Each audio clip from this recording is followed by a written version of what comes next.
morning, students. So we are discussing the derivative of implicit function, and in implicit function, you know, x and y are connected in such a way that one cannot be separated from other. That is, you are not able to express x in terms of y or y in terms of x. Then such a function is an implicit function. In case of implicit function, we are having few shortcuts. So see, what are the shortcuts? Right? So first shortcut that we got about the implicit function is derivative of any implicit function dy by dx is minus, yes, what is the derivative? Minus dou f by dou x upon dou f by dou y. So this is the first shortcut, right? Any implicit function can be differentiated directly with respect to x in a one-step answer.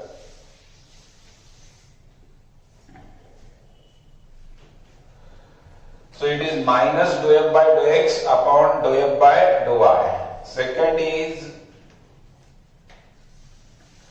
that is, if a function is of the form f of x raised to n minus y raised to n upon, that is, all such kind of functions x raised to n minus y raised to n upon x raised to n plus y raised to n.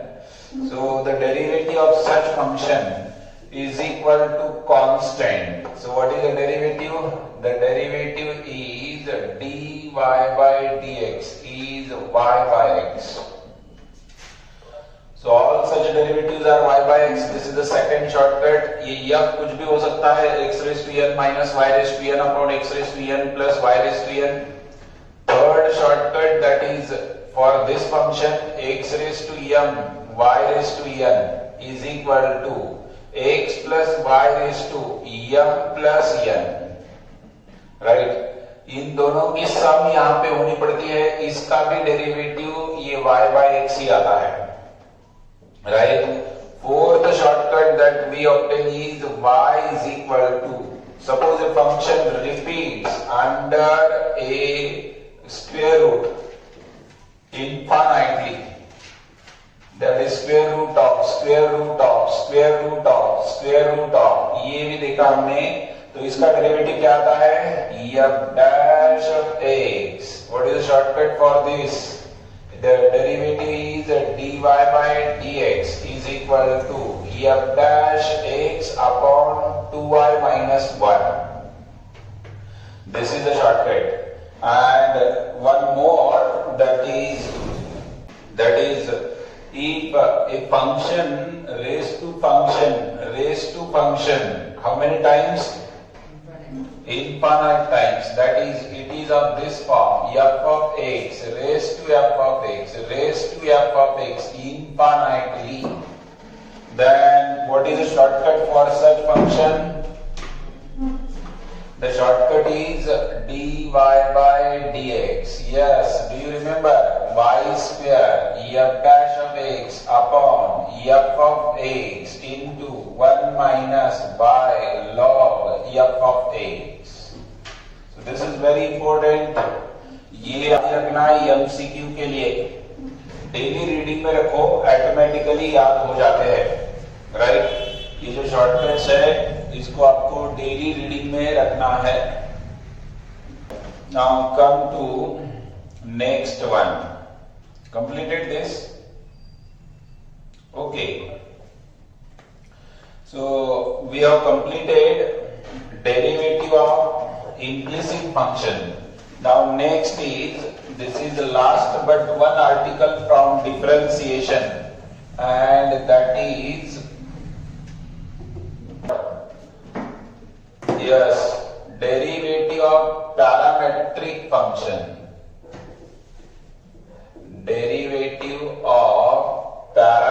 Parametric functions.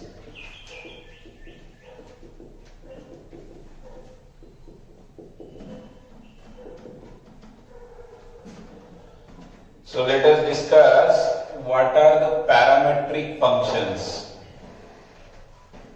right? So here we are going to prove a theorem also, means how to perform the derivative of parametric function. So let us first understand what we mean by parametric functions. अभी तक हमने different types के functions पढ़े हैं, जिसमें first function का derivative यानी कि डेरिवेटिव ऑफ कंपोजिट फंक्शंस पढ़े थे। चेन रूल जो आया वो डेरिवेटिव ऑफ कंपोजिट फंक्शन था। उसके बाद हमने derivative of inverse trigonometric functions पढ़े। इनवर्स ट्रिगोनोमेट्रिक फंक्शन ये टाइप ही है फंक्शन की।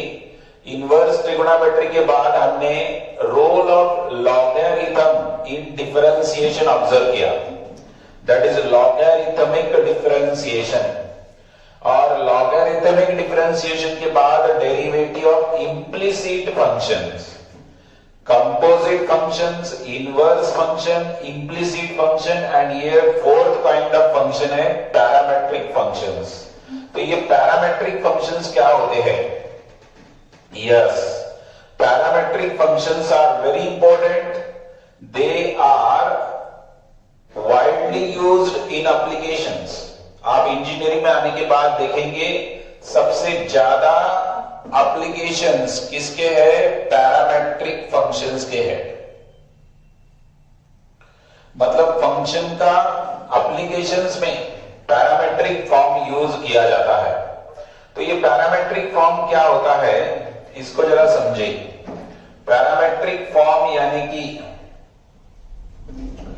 देखो, ये आपने देखा ये फंक्शन है y इज इक्वल टू, ये पैरामेट्रिक फॉर्म में सर्कल जानते हैं आप, सर्कल का इक्वेशन हम लिखते हैं x square plus y square is r square और ए स्क्वायर, स्टैंडर्ड सर्कल।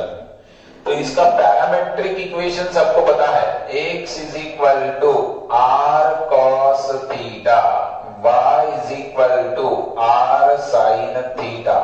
ये सेम सर्कल को in terms of parameter theta लिखने का एक दूसरा वे है। इससे इक्वेशन चेंज नहीं हुआ, खाली कोऑर्डिनेट्स चेंज हुए।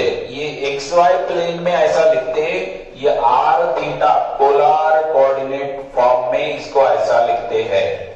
तो ये सर्कल का पैरामेट्रिक इक्वेशन है। पूरी ध्यान देके आगे चल के बहुत टाइम ये पैरामेट्रिक इक्वेशंस आने वाले हैं। कोनिक में भी हमने पैरामेट्रिक, हर एक कोनिक के पैरामेट्रिक इक्वेशन पढ़े। आपको एवरी कर्व इन मैथमेटिक्स, ये सर्कल मैंने ऐसा लिख के बताया, ये सर्कल का पैरामेट्रिक फॉर्म है। ये कार्टेशियन फॉर्म, ये पैरामेट्रिक फॉर्म। देन आप जानते हैं पैराबोला। पैराबोला को भी दो फॉर्म में लिखा जाता है। एक होता है कि उसका Cartesian form y square is equal to 4ax, this is a Cartesian form. Parametric form में क्या लिखा जाता है? x is equal to at square, y is equal to 2at। ये उसका पैरामेट्रिक फॉर्म है। मतलब एक ही कर्व है, कर्व चेंज नहीं हुआ, राइट। ये पैराबोला का इलिप्स, अगर आपने देखा इलिप्स को भी दो फॉर्म में लिखा जाता है। ये Cartesian form you are familiar, y square by b square is equal to 1। ये सारे फॉर्म्स आपने पढ़े हैं कोनिक सेक्शन में। तो ये लिखा जाता है y is equal to b sine theta. ये सर्कल और इलिप्स में चेंज ही ये है कि अगर a b हो गया तो ये इलिप्स बिकम्स ए सर्कल, ये ए बी हो गया तो ये ए स्क्वायर आएगा, सर्कल ही बनेगा। तो इसके पैरामेट्रिक इक्वेशन में क्या चेंज है, यहाँ पे r cos थीटा दोनों तरफ r कॉमन है, यहाँ पे ए बी डिस्टिंक्ट है, तो ये इलिप्स का पैरामेट्रिक इक्वेशन है। देन आपने देखा हाइपरबोला भी पढ़ा आपने, हाइपरबोला का इक्वेशन याद है क्या आपको, ये x square by a square minus y square by b square is equal to 1। ये हाइपरबोला का इक्वेशन है और इसके पैरामेट्रिक इक्वेशन क्या होते हैं, x is equal to a sec theta, y is equal to b tan theta. ये parametric equations होते हैं, राइट। तो इन दिस वे जो भी कर्व है उसको हम पैरामेट्रिक इक्वेशन में लिख सकते हैं। तो ये पैरामेट्रिक इक्वेशन में हमने दो पैरामीटर देखे, एक थीटा और टी। ये पैराबोला जो है वो टी में लिखा है, बाकी सारे कर्व थीटा में लिखे हैं। तो जनरली क्या होता है, जो ओपन कर्व है वो टी में लिखा जाता है, जो क्लोज कर्व है वो थीटा इस पैरामीटर में लिखा जाता है। तो इन जनरल आपने ऑब्जर्व किया कि पैरामेट्रिक इक्वेशंस पेयर में आते, x is equal to something, y is equal to something. तो इन जनरल मैं पैरामेट्रिक इक्वेशन को कैसे डिफाइन कर सकता हूं, इधर देखें, ये फॉर्म जो होता है पैरामेट्रिक इक्वेशन का, x is equal to f of t, y is equal to g of t। ये पैरामेट्रिक इक्वेशंस है किसके, जनरल कर्व के।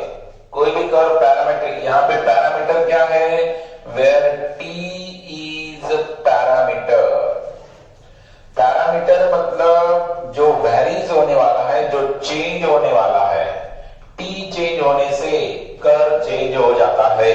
तो ये पैरामेट्रिक इक्वेशंस आपको सबको याद होनी चाहिए, ऑलरेडी हमने कोडिंग सेक्शन में पढ़ा है। तो भी अभी जनरल फॉर्म पैरामेट्रिक इक्वेशन का ये ऐसा होता है इन टर्म्स ऑफ टी और in terms of theta. Parameter कुछ भी हो सकता है, x is equal to f of theta, y is equal to g of theta. यहाँ पे वेरिंग टर्म कौन सी है, थीटा, यानी कि where theta is the parameter. ये भी पैरामेट्रिक इक्वेशंस ही है। तो इसका मतलब ये हुआ, जब भी पैरामेट्रिक इक्वेशंस आएंगे वो पेयर में आएंगे, पेयर में उसका एग्जिस्टेंस होगा। और टी थीटा ही यूज करना चाहिए ऐसा कोई कंपल्शन नहीं है।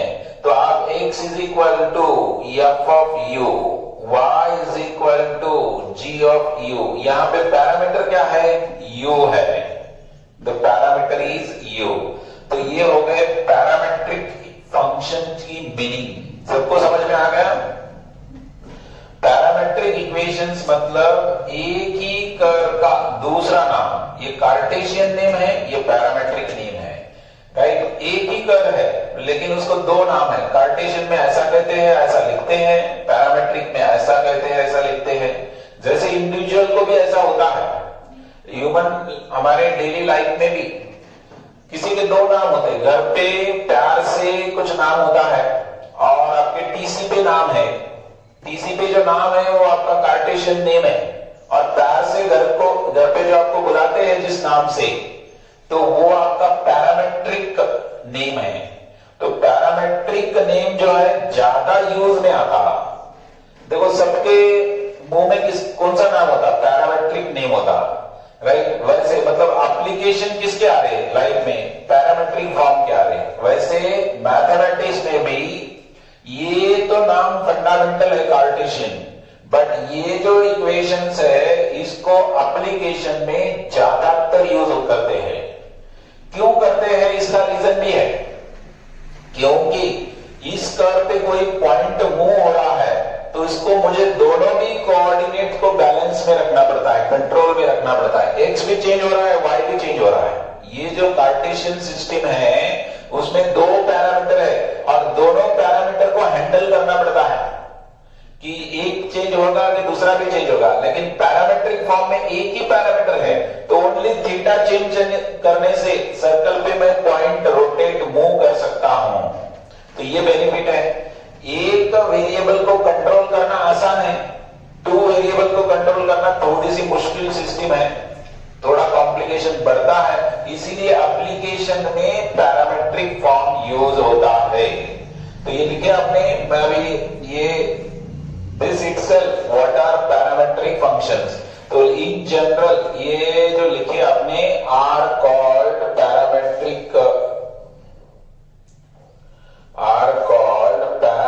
इक्वेशंस और पैरामेट्रिक फंक्शंस।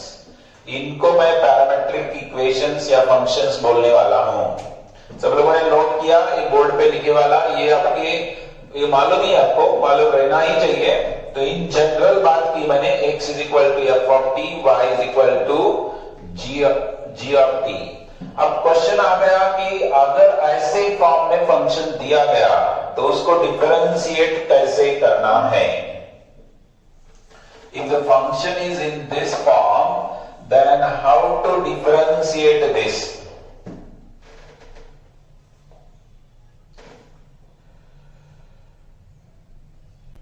तो चलो ये इसका एक रिजल्ट है, ये आपके बोर्ड में ये 3 थ्योरम इंपॉर्टेंट है, राइट। उसी 3 theorem, derivative of composite function, derivative of inverse function, और ये 3rd थ्योरम अभी आपके सामने आ रहा है, this is called derivative of parametric function. तो ये तीनों भी थ्योरम वेरी इंपॉर्टेंट है, तीनों में से एक बोर्ड एग्जाम में आता है। तो इसको लिखे, थ्योरम को प्रूव करते हैं, बहुत इजी है, और जो डायरेक्शन है वो आगे काम में भी है। x is equal to f of t and y is equal to g of t are differentiable functions of t। ये दोनों क्या दिए हैं, फंक्शंस ऑफ t। ये x एंड y किसके डिफरेंशिएबल फंक्शंस है, t के। Then y is differentiable, then y is a differentiable function of x, y is a differentiable function of x, and dy by dx, ये dy by dx y का derivative x के साथ क्या होता है, इधर ध्यान दे, dy by dt upon dx by dt, if dx by dt is not equal to 0। तो ऐसे पैरामेट्रिक फंक्शन का डेरिवेटिव फाइंड करने का फार्मूला क्या आ गया, dy by dx। तो y का डेरिवेटिव कैसे याद रखना है, इधर ध्यान दो, y का डेरिवेटिव t के साथ अपॉन x का डेरिवेटिव t के साथ, ये dy by dx लिख लेना, ऊपर जो है पहले y का t के साथ अपॉन x का भी t के साथ, राइट। तो ये डेरिवेटिव होता है। ये ऐसा क्यों, कैसे आता है, इसका एक प्रूफ देंगे, राइट, और आगे बढ़ेंगे। प्रूफ में आपको मैंने बताया था, जब भी कोई प्रूफ देना है तो here what is x, x is f of t, y is g of t। तो आपको प्रूफ कहां से स्टार्ट करना होता है ये बताया, इंडिपेंडेंट वेरिएबल में का चेंज लेके प्रूफ स्टार्ट करते हैं। कहां से स्टार्ट करते हैं प्रूफ, कोई भी मैथमेटिक्स में, डेरिवेटिव में स्पेशली किसी का प्रूफ देना है तो इंडिपेंडेंट वेरिएबल में जो चेंज होता है वहां से हम प्रूफ स्टार्ट करते हैं। तो क्या लिखते हैं, देखते, लेट डेल्टा टी, अगर लास्ट 2 थ्योरम्स को प्रेजेंट नहीं थे तो ये थ्योरम की स्टार्टिंग और लास्ट के दोनों थ्योरम की स्टार्टिंग, देखो आप सेम वे से है, तो let delta t be small change और इंक्रीमेंट बोलते इसको, increment in t. Delta t क्या है, एक इंडिपेंडेंट वेरिएबल में चेंज किया मैंने, कुछ तो भी इसको हिलाया, राइट।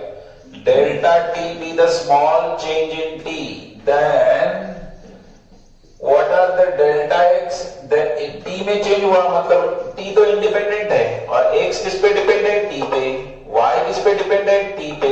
टी चेंज हुआ तो एक्स एंड वाई चेंज हो गए कि नहीं, होने वाले ही है। तो then delta x and delta y are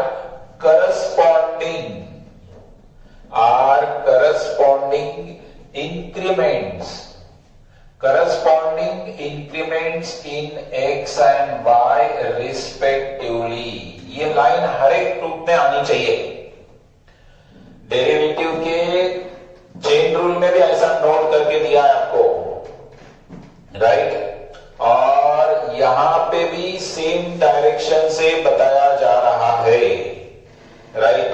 तो ये इंडिपेंडेंट ट्रूथ लिखते टाइम समझ क्या रहे कि इंडिपेंडेंट वेरिएबल का चेंज से स्टार्ट करें तो डिपेंडेंट होने वाले बातें ऑटोमेटिकली चेंज हो जाती है। देखो फैमिली का इंडिपेंडेंट वेरिएबल चेंज हो गया, फैमिली का यूथ में चेंज आ गया, फैमिली ऑटोमेटिकली चेंज होती है, राइट। तो ये समझ सबको आए ना। अभी हमें क्या करना है, देखिए इधर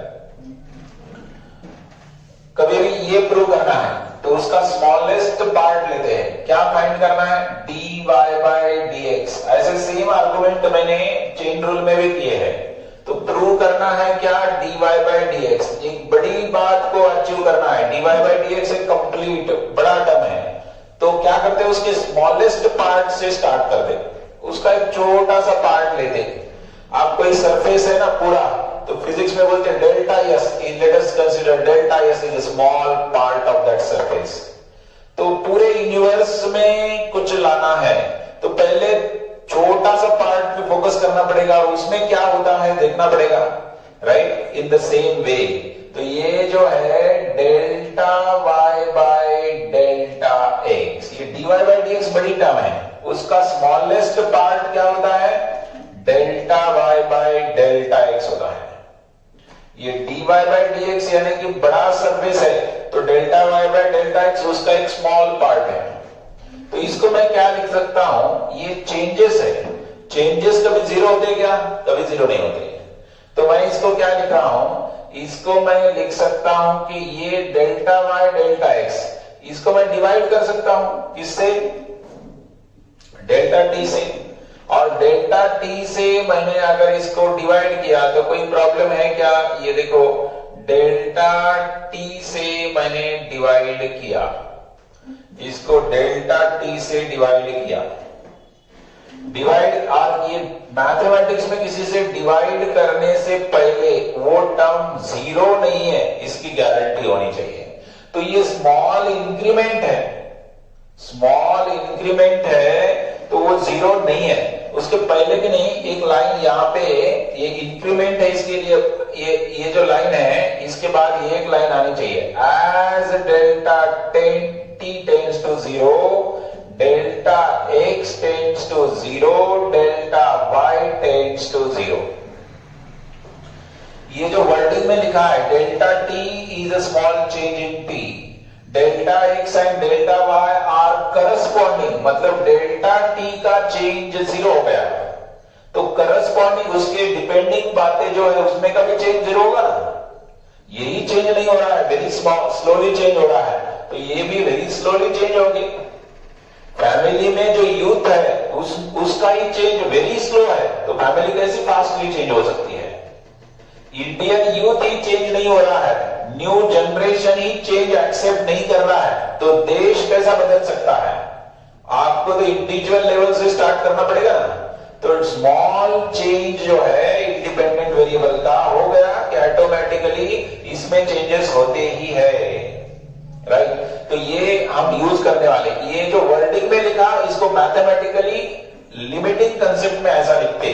ओके, अभी जो प्रूव करना है वो जो बड़ी बात है उसका छोटा पार्ट हम कंसीडर कर रहे हैं। Delta y by delta x is, ये क्या होगा, delta y by delta t upon delta x by delta T.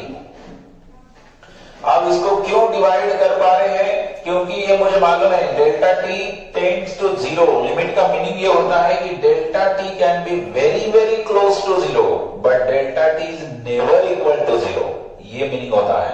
मतलब चेंज कभी जीरो नहीं हो सकता, चेंज सिस्टम में किसी में होने वाला स्लो हो सकता है बट नेवर जीरो, राइट। इसलिए इसको डिवाइड कर सकते हैं। अभी मैं इसका लिमिट लेता हूं, टेकिंग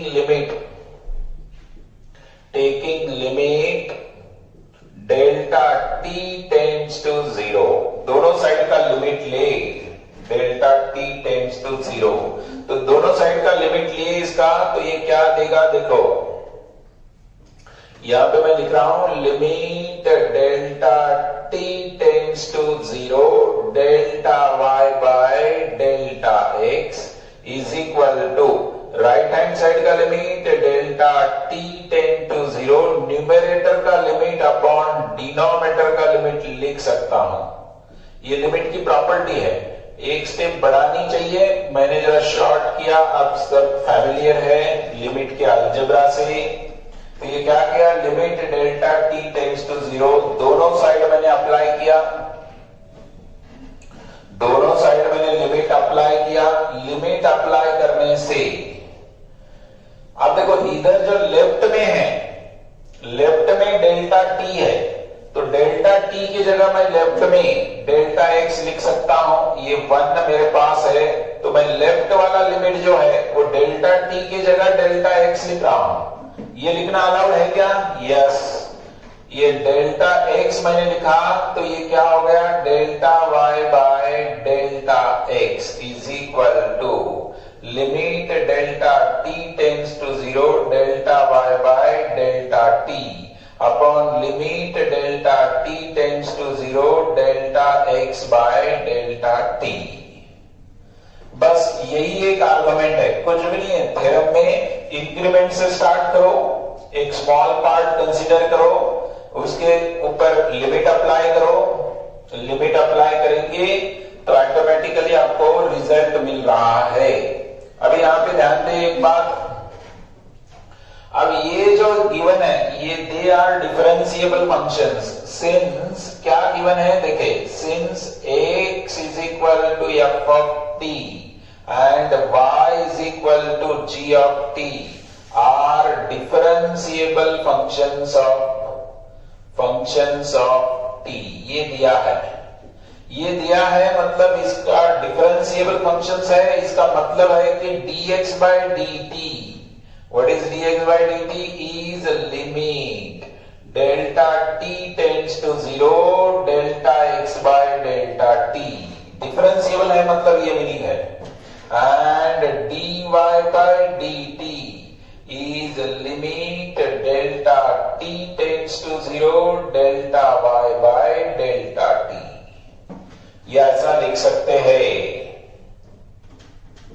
ये ऐसा डिफरेंशिएबल का ये मीनिंग होता है, डिफरेंशिएबल है मतलब ये लिमिट का एग्जिस्टेंस है, और ये अभी put in 1, therefore put in 1, तो ये 1 में पुट किया गया, तो ये क्या मिलेगा, देखिए ये अगर हमने 1 में पुट किया तो ये 1 क्या होगा, LHS इसकी होगी dy by dx, इसका भी ये डेरिवेटिव का ये डेफिनेशन है, राइट, dy by dx, ये क्या है, यहां से समझ में आया, ये dy by dt है, dy by dt, और ये क्या है, dx by dt, तो ये थ्योरम प्रूव हो गया।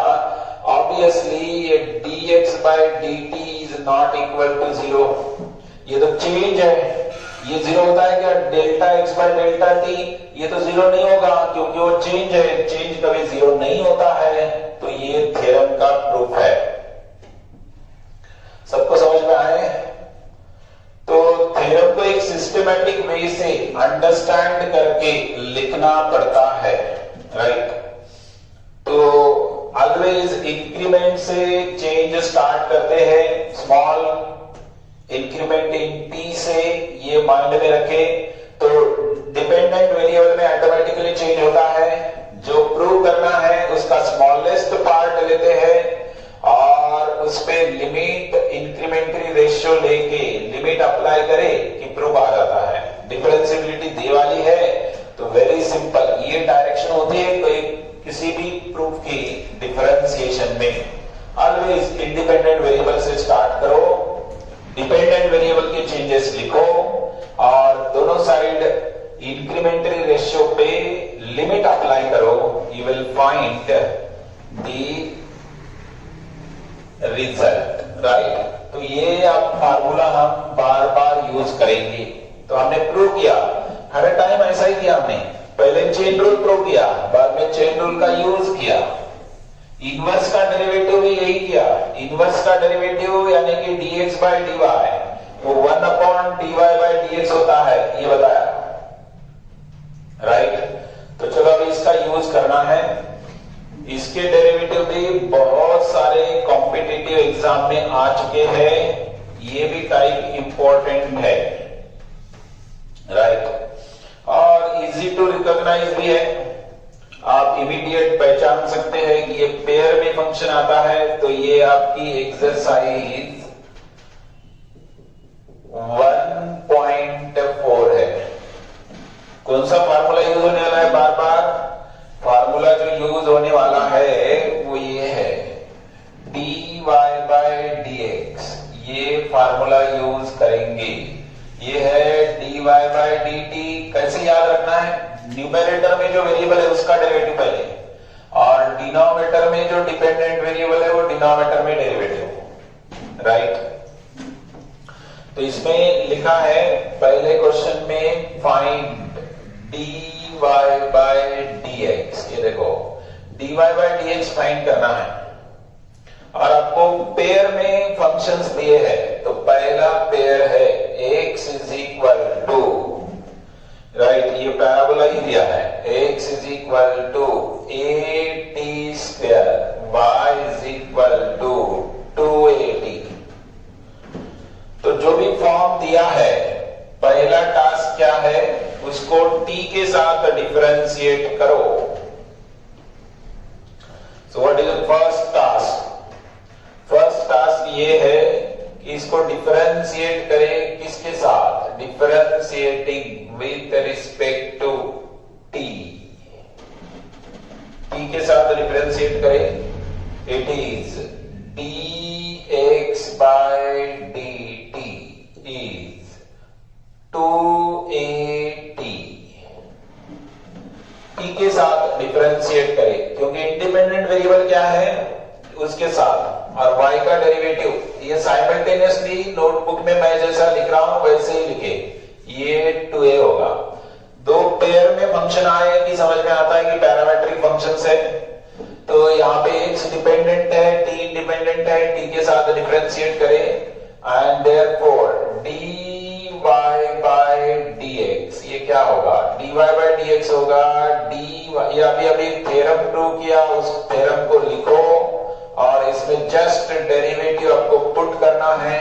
ये 2a है और ये 2at है, ये 2a कैंसल एंड आपका आंसर आ गया dy by dx is equal to 1 by t. So that is the answer. Yes, Ruturaj, very simple, किसी को भी दिक्कत नहीं होनी चाहिए। तो ये 1 by t हो गया,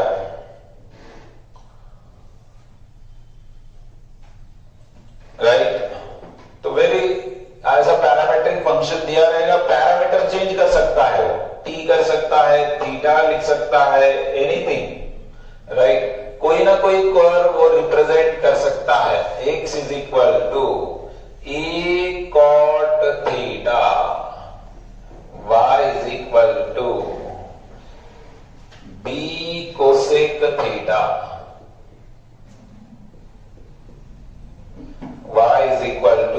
कोसेक थीटा।